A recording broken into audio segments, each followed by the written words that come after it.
Hello， 大家好，我是正正。有粉丝私信我说想看埃及著名的法老图坦卡蒙。这个图坦卡蒙呢，其实也没有什么特别的，唯一和别的法老不同的是，见过他的人都死了，哈哈，开玩笑的。其实曾经挖掘过他墓穴的或者接触过他陪葬品的人，大多数都死了。于是人们便把他称作为诅咒的法老。图坦卡蒙在9岁的时候就继位了，在位时间才不过10年。本来并不是什么有名的法老，但是在1922年的时候，他的坟墓被发现了。让人意外的是，坟墓保存的尤其完整，3000年内也没有被盗过。他的坟墓位于帝王谷。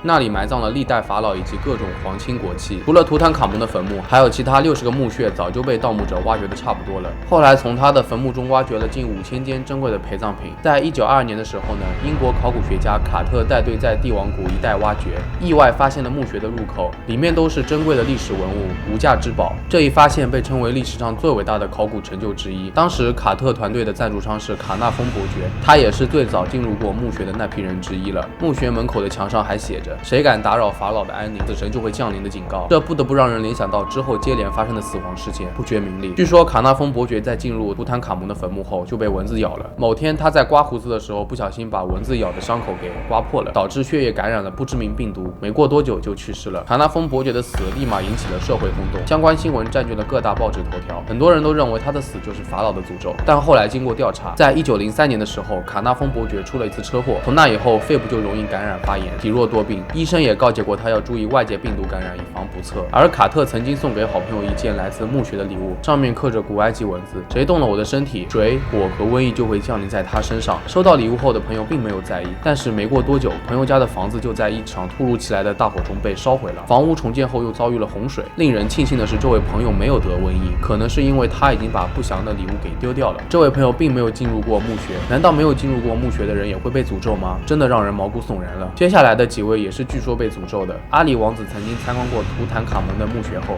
不到1年就被谋杀了。卡纳丰伯爵同父异母的兄弟在参观墓穴时说过：“我们家就要发生可怕的事情了。”不久他就死于血液中毒。4个月后，一名瑞士医生本来要出发去图坦卡蒙的墓穴，对木乃伊进行了 X 射线扫描，但在临行前突然感染病毒身亡了，又是不知名的病毒。去过墓穴的人或者跟这些人有关系的，都接二连三的去世了。当时很多人都认定这就是法老的诅咒，恐怖的氛围蔓延开来，最后导致都没有人敢运送卡纳丰伯爵的遗体回英国。虽然埃及政府批准了这项挖掘工作，加上当时造成了不小的社会恐慌，挖掘工作就暂停了。2年后，另一位考古学家梅斯接管了这个项目，他进入了墓穴开始进一步的研究，但在1928年的时候，他也突然倒下了，死因是砷中毒。1年后，当时跟着卡特一同进入墓穴的秘书也发现死在家中，窒息身亡。几个月后，秘书的父亲也跳楼身亡了，死之前已经患有严重的精神病，据说他家里有好多墓穴中挖出来的文物。他父亲还留下了遗书，他在遗书当中说道：“我实在是不想担惊受怕了，不知道我在这里能做什么事，所以我决定离开了。”最后，在1929年，卡纳丰伯爵的另一名兄弟也死于疟疾性肺炎，法老的诅咒就此结束了。在这7年的时间里，一共有22位相关人员死亡。可怕的法老诅咒真实存在吗？或者只是巧合？随着近代科学技术的发展，有人提出研究木乃伊的这个工作本身就可能伤害身体，开始对此进行科学研究。研究表明，木乃伊封存1000年，携带多种致命病菌，要是免疫力低下的人碰到就很容易中招。而且如果这真的是诅咒的话，进入墓穴的那批人并没有全部丧生，当然还有心理原因。当时社会极度恐慌，特别是去过墓穴的人很容易产生不好的心理暗示，越想越怕，